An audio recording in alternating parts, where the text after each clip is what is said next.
माझिया प्रियाला प्रीत कळेना। बाकी घरी कोण कोण असायचं तुमच्या? आमच्या घरी ममा, मी, रिया, आशुदी, अविनाश मामा, डॅड आणि म्हणजे एक आत्या होती माझी, पण तिच्याबद्दल फारसं काही लक्षात नाहीये मला, कारण तिला मी फक्त फोटोज मध्येच पाहिलंय। आता कुठे असते ती? ती आम्हाला सोडून गेली अभि, या जगातच नाहीये ती आता। असं का केलं असेल ममान? सर आणि शमिकाची आत्या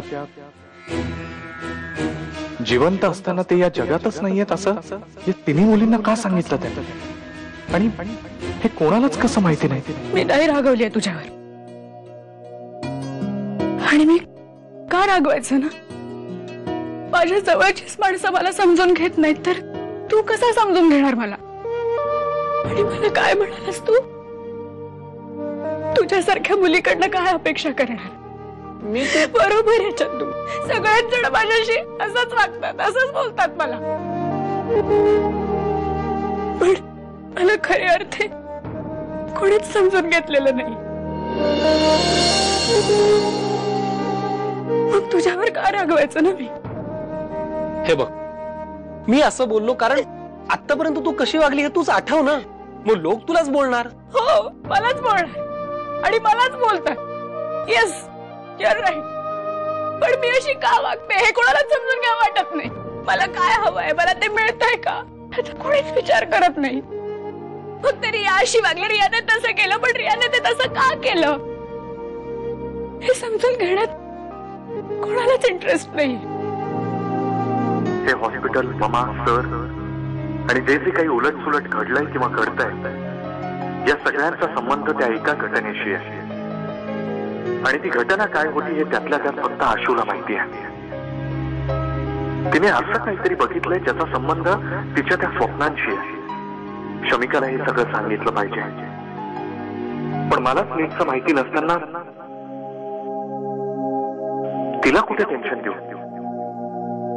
आता जे काही समजायचंय ते फक्त आशू करूनच कळेल। तुमच्या काही बारीक सारीक खरेद्या राहिल्या असतील तर उरकून घ्या। काय आहे मग, हे राहिलं ते राहिलं करत बसायला नको। आणि त्या मेघनाला पण सांग। हो, सांगते। मी जाऊ का मेघनाताईंबरोबर? म्हणजे माधुरीताई अवघडलेल्या परिस्थितीत आहेत ना, म्हणून। हो, जा ना, जरूर जा, पण त्या शमिकाला घेऊन जा बरोबर, तिचा चॉईस एकदम छान आहे। मेघनाताईंना आवडेल शमिकाताई सोबत आलेल्या?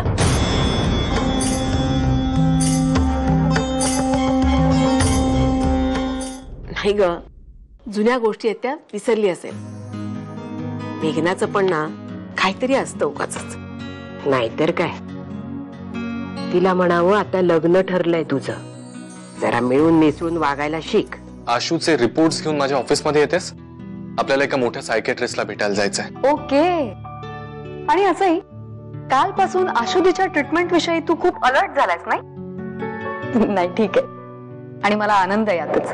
आणि असंही मी तुला ऑफिस मध्ये भेटायला येणारच होते। ऑफिस मध्ये का?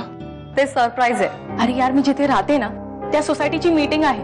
अगं मग तू कर ना अटेंड मीटिंग, मला एक महत्वाचं काम आहे। मीटिंग मी अटेंड केली असती, पण त्या सोसायटीच्या कुठल्या तरी डिसिजनवर सगळ्या मेंबर्सच्या सह्या हव्यात त्यांना, सगळ्या, कळलं का तुला?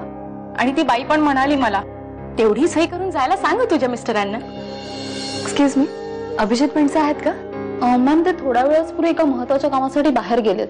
हे बघ, आता एका क्लायंट बरोबर मीटिंग आहे म्हणून बाहेर आलोय, पण थोड्या वेळात आटपेल माझा। एक काम करतेस, मी तुला सायकेट्रिस्टचा ऍड्रेस SMS करतो, तू डायरेक्टली तिथे ये, आपण छान लंच करूयात आणि मग तू बनवलेला दुधी हलवा पण खाईन। ओके?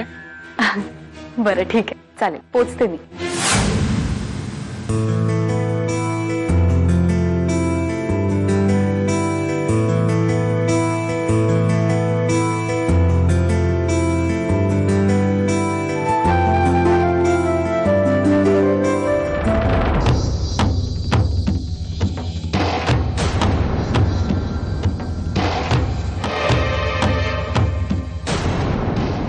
माझिया प्रिया